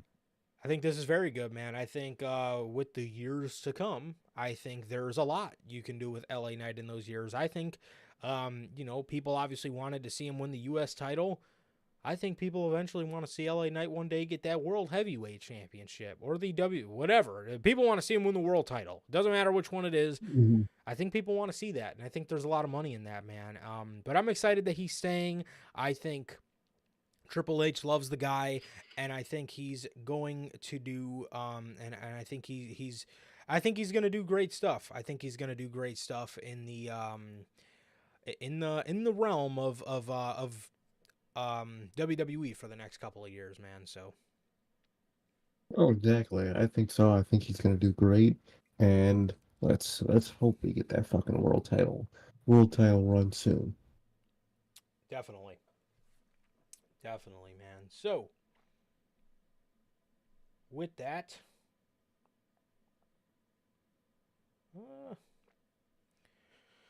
oh man, with that, according to Dave Meltzer of the Wrestling Observer Radio, Seth Rollins and Dakota Kai are reportedly both dealing with legit leg injuries. He says, I don't know how serious, but I asked if those angles with Seth and Dakota were storyline covers for injuries, and I was told they both were. Seth is not a bad situation. Seth is cleared to wrestle, but he's banged up, so it was a good time for him to take off. I don't know if he'll be back for the pay-per-view against Bronson Reed. That was the first thing we heard. And then, Yeah. today, according to Wrestling Observer Newsletter, Seth Rollins' current injury issues are said to be chronic and long period stuff and he will be taking time off. Now, when they say long period, they don't specify if they mean he's been dealing with these for a long period or if he's going to be out for a long period. But this is exactly why I was shocked that he came back. Why you shouldn't have brought him back that early. Again, exactly. And look, if you wanted to bring him back for a shock special guest referee spot, okay. Why was he back wrestling at Money in the Bank? Like oh. Why? Just let people heal, dude. I'm so sick of these people having to wrestle, hurt, injured. Just fucking let them heal. Dude. See, you made Bronson Reed look great, right? By taking out Seth Rollins. Yeah. You did. You really did. You made him look very, very good. Now, again, I really wish they would specify if his chronic injuries is meaning he's been dealing with the injury for a long time or if, but see, the weird part is he says in the beginning of it, oh, well, it's not serious and it's not a major injury and he's still cleared to wrestle. He just needs to heal up.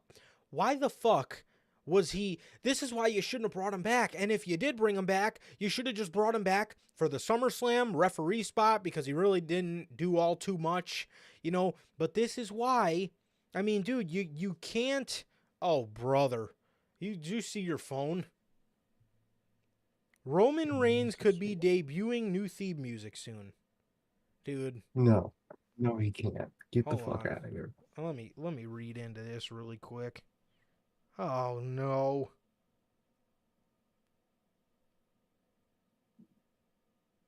You gotta be kidding me. Okay, we'll get to that in just a second. But I don't understand. Again. If you wanted to bring him back to be the ref, okay, he didn't, do too much physically. Why was he back? Come Money in the Bank wrestling. I mean, what the fuck, man? Let the guy heal up. Let him heal up. You could have did exactly what you did going into SummerSlam. You could have had him come out from SummerSlam, get attacked by Bronson Reed. Again, not do too much physically. You just kind of get knocked down and take a couple tsunamis, suffer from internal bleeding, as WWE says, and have him go away again. Why has this dude been back since Money in the Bank? And he's not, and he's still trying to nurse injuries. We just talked about it in AEW with the longevity. Dude. I mean, what the Bell? Oh my God! I'm gonna read that in just a second. But from the little part I skimmed through, now I'm fired up and now I'm pissed off. But anyway, okay. This is so stupid. Why has this guy been back? And he's not fucking healed? Let these people healed. This is the problem. Ever since Cody wrestled injured. Everybody wants to do it. Everybody wants to be the superhero. Guys, stop it. We want to see you guys for years to come. We do not want to see you guys kill yourselves and wrestle hurt. Please. And again, with Seth, nobody expected him back anyway. So it would have done. You could have found something for Damian Priest to do at Money in the Bank. I mean, did it really need to be Rollins? You could have done what you did with anybody, being that he didn't even end up winning the title anyway, and all it ended up happening was, Punk screwing over Drew McIntyre, Damian Priest pinning Drew McIntyre. I mean, did it really have to be Seth, bro? I mean, come on, man. It really didn't. He didn't need to be there at the end of the day. He should have not been back yet. He should have been coming back soon in the first place. And I'm so sick of people wrestling hurt. I'm not going to praise it. I hate how people praise it. And I don't think it's heroic. I think it's dumb. And people should not be fucking doing it. Yeah. I mean, again, it's just like, dude, I understand you got passion for the sport, and I understand, but you don't have to wrestle hurt. It's stupid. It's stupid, bro. So and it's, stupid. I understand you guys want to be here for these stories and you want to tell your stories or whatever, but dude, you got to put your health first so we can actually see you guys perform for years to come. Come on, people. I don't know, man. But, yeah, that is the news on Seth Rollins and Dakota Kai, and man, I wish them speedy recoveries, man. And I actually wish when they come back, they're actually healed. They're healed. Exactly. Oh, brother. Roman Reigns could be debuting a new theme song soon. According to Fightful, new theme music for the undisputed WWE Universal Champion. What? Anyways, Cody? yeah, new music has been produced and ready to go. The track is described as by one source as expansive and lengthy, suggesting it could be a major departure from Roman Reigns' current theme music. While there was a hint of this new music at SummerSlam, it is unclear whether or not it will officially debut. There's speculation it could make an appearance on tonight's episode of SmackDown, but it remains unconfirmed. It was also worth noting WWE has produced new music for top stars in the past, as it is only for it to be shelved, like Randy Orton, for example. Reportedly nixed new theme music that was created for him. As Roman Reigns continues his dominant run as the face of WWE, a change in the music could signal the next evolution of his character. Whether fans will hear this new theme music soon or not, or whether it will be held back, it has remained to be seen. But there is a chance we could see the next stage of Roman Reigns' entrance music tonight on SmackDown. Expansive. Oh my Oh god. my fucking god. What? I hate. I swear to God, I fucking hate Def Rebel. I hate them so I much. hate 'em. How do you have your one... What was the one song everybody says? Everybody tries to come to the defense, and it's the only valid point anybody ever brings up with Def Rebel. But they made blank song. It's always Roman. And change it. This pisses me off with Def Rebel so much, dude. Why? They constantly have to just do too fucking much. Constantly. And why are you constantly adding more songs and just changing them out? You already made the song. So what's the point of making another one? You're just paying these people more for no reason. They And the whole don't, reason you're paying these man. people is for fucking budget reasons. They I do don't not get it. they do not understand the concept of an iconic theme song. They don't. No. And how it can't be changed if it's iconic. Oh, utterly just. I mean, these people are fucking half-witted idiots, man. I mean, they got it, man. They are so stupid. They are so stupid. Why would you, man? Change Roman Reigns' theme song. Good going. Dude, if that happens, that's going to be one of the absolute dumbest decisions WWE would have ever went with. If I'm Triple H, if you present me with new theme song for Roman Reigns, I'm asking them, what is wrong with the first one? Why? Why are you making new music for him? For what? What reason? Doing too fucking much is Def Rebel. Constantly. So stupid. Alright, man. For our final news story of the day. Golly. His SummerSlam song was the live WrestleMania 40 version of his song. But at that, careful.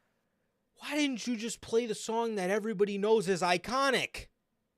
That would have been so much better.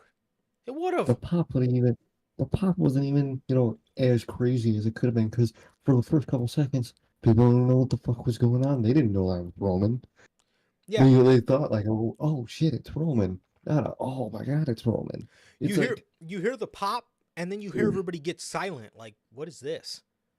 Like, wait, what? And then you obviously hear everybody pop again because they put head of the table on the Trons. But like, dude, why are you why are you constantly going out of your way to do too much and to fix what is not broken? They love doing that shit. Fuck. Speaking of the bloodline, all right. according to He- Fightful Select, Jacob Fatu was planned to sell his leg following his splash in the main event of SummerSlam. It is unclear if it was to the extent that we saw. And then, according to Dave Meltzer of Wrestling Observer, he says, I was told Jacob Fatu was hurting, but I was also told it was not that bad. And I don't know if that means he's missing time. I don't know the whole aspect of what everything is, what they're going to do with the tag titles and everything. But the idea was to avoid any interaction with him and Roman Reigns. So that part was there. He was also supposed to be selling outside of the ring from the table thing. Hell yeah, Oh, dude. thank God. That man is a god for that. So Dude, that absolutely. Dude, we were making jokes on the SummerSlam review. Bro, if that was actually a sell job, this man is just way too fucking good for anybody for just give anybody's him, for any good humanity out there, bro. He is just just give him way the Uwafala. dude, just take it off Solo's neck and put it right back on his, bro. I mean, dude, this man is just way too fucking good if that is the case. And I love how they're not wanting to avoid any I love how they're wanting to avoid interaction between Jacob Fatu and Roman Reigns and not the tribal chief and Roman Reigns. That is simultaneously one of the other funniest parts about this story to me. But man, obviously that was one of the best sell jobs. I genuinely thought that this man was hurt the way he was throwing stuff around. It looked like his heart was breaking before our very eyes. Glass, bro. Oh, that was such good sound. But two, if you look at the table spot, he didn't really come down bad on his leg or anything. So they did film it from a good angle to where you couldn't really see how his leg landed. But if you look at it from another angle, it did give me clarity that he may not be hurt, but which is a good thing. This is a good way to put the tag titles on. Give his tag title to Tongaloa and keep him away from Roman Reigns and not have him be stuck to the tag team because, I mean, Jacob Fatu is, he is a single star in that group. Tongaloa and Tamatanga are the tag team. So,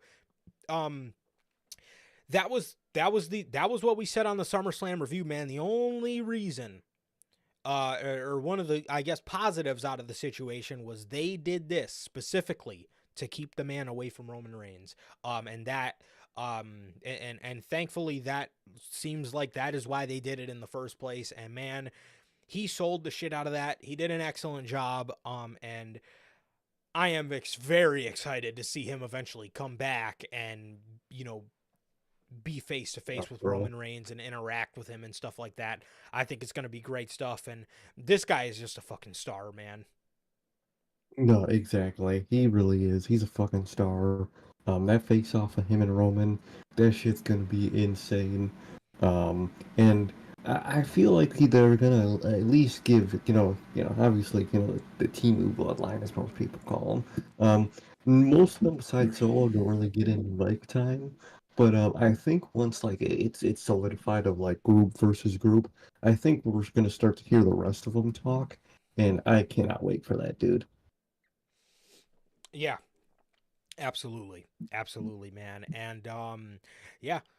So thankfully, there may be a little truth to Jacob being banged up, but Jacob is not hurt and it's not as serious as people seem, and the whole thing was just done to keep him away from Roman, and that is best case scenario. I think we should keep him away from Roman for a little bit, especially the way they've been building Jacob. Obviously, you want to protect Jacob, and you also obviously want to protect Roman Reigns. So, good stuff, man. And I'm so glad he's not hurt because that would have been a genuinely heartbreaking injury, man. But that is everything, man. That is everything for the news here today, bro. And yeah, thank you guys. Hell yeah. Thank you guys so much for joining us, bro. Thank you guys for everybody who came out, man. Hunter, Bell, Rage, Durante, Logan. Thank you guys so very much for joining us, as always, man. And with that, this has been episode 226 of Unscripted. This has been episode 226 of the news.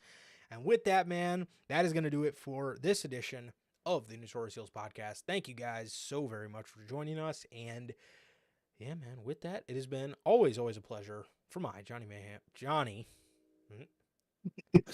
Goddamn. And I, Sir K. And that is going to do it for this edition of NHP. Thank you guys so very much for joining us. Please like, comment, and subscribe.